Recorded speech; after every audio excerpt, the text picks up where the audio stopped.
ലോകകപ്പ് കുടിപ്പിക്കുന്ന Germany is back. 2014 ശേഷം പഴയ പ്രതാപത്തിലേക്ക് തിരിച്ചെത്താൻ കൊതിക്കുന്ന ജർമ്മൻ പടയുടെ ഒരു ഗംഭീര മടങ്ങിവരവ്. ലോകകപ്പിലെ തങ്ങളുടെ ആദ്യ മത്സരത്തിൽ ക്യൂറോസോവയെ 1-7 ഗോളുകൾക്ക് തകർത്തെറിഞ്ഞാണ് ജർമ്മനി വരവറിയിച്ചിരിക്കുന്നത്.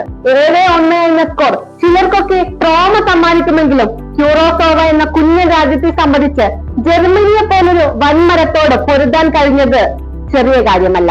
ചരിത്രത്തിൽ ആദ്യമായി ലോകകപ്പ് കളിക്കാനിറങ്ങിയ അവർ കരുത്തരായ ജർമ്മനിക്ക് മുന്നിൽ ആദ്യ പകുതിയിൽ കാഴ്ചവെച്ച പ്രതിരോധം പ്രശംസനീയമായിരുന്നു.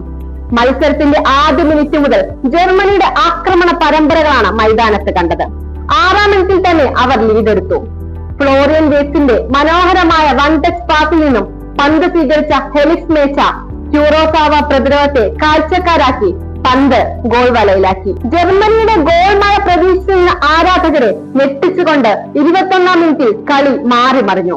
കൗണ്ടർ അറ്റാക്കിലൂടെ ലിവാനോ കോമൻസിയ ജർമ്മൻ വല കുലുക്കിയപ്പോൾ സ്റ്റേഡിയം നിശബ്ദമായി. ചരിത്രത്തിലെ തങ്ങളുടെ ആദ്യ ലോകകപ്പ് മത്സരത്തിൽ തന്നെ ഗോൾ നേടുന്ന താരമെന്ന അനശ്വരമായ റെക്കോർഡും ഇതോടെ കോമൻസിയ സ്വന്തമാക്കി. സമനില വഴങ്ങിയതോടെ ജർമ്മൻ പട ക്യൂറോസാവ ബോക്സിലേക്ക് യാതൊരു ദാക്ഷിണ്യമില്ലാതെ ഇരച്ചു കയറാൻ തുടങ്ങി. സമനില പിടിച്ച ആവേശത്തിൽ ക്യൂറോസോവ പ്രതിരോധം കടുപ്പിച്ചെങ്കിലും ജർമ്മൻ ആക്രമണങ്ങൾക്ക് മുന്നിൽ അത് അധിക നേരം നീണ്ടു നിന്നില്ല.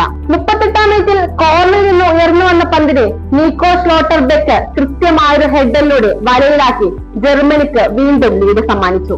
ആദ്യ പകുതിയുടെ ഇഞ്ചുറി സമയത്ത് ഫെലിക്സ് മേച്ചയെ ബോക്സിൽ വീഴ്ത്തിയതിന് ജർമ്മനിക്ക് അനുകൂലമായ പെനാൽറ്റി ലഭിക്കുന്നു. കിക്കെടുത്ത കൈ ഹവേർട്സിന് ഒട്ടും പിഴച്ചു. സ്കോർ 3-1. 3 ഗോളുകളുടെ ആത്മവിശ്വാസത്തോടെ ജർമ്മനി ആദ്യ പകുതി അവസാനിപ്പിച്ചു. 2-ാം പകുതിയിൽ കണ്ടത് ജർമ്മനിയുടെ സമ്പൂർണ്ണ ആധിപത്യമായിരുന്നു.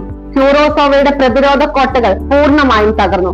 കൃത്യമായ ഇടവേളകളിൽ ജമാൽ മുസിയാല, നെതാനിയൻ ബ്രൗൺ, ഡെന്നിസ് ഉണ്ടാവ് എന്നിവരും ഒപ്പം കൈ ഹവേർട്സ് തന്റെ 2-ാം ഗോളും കണ്ടെത്തിയതോടെ ക്യൂറോസോവയുടെ വലയിൽ 7 ഗോളുകൾ നിറഞ്ഞു.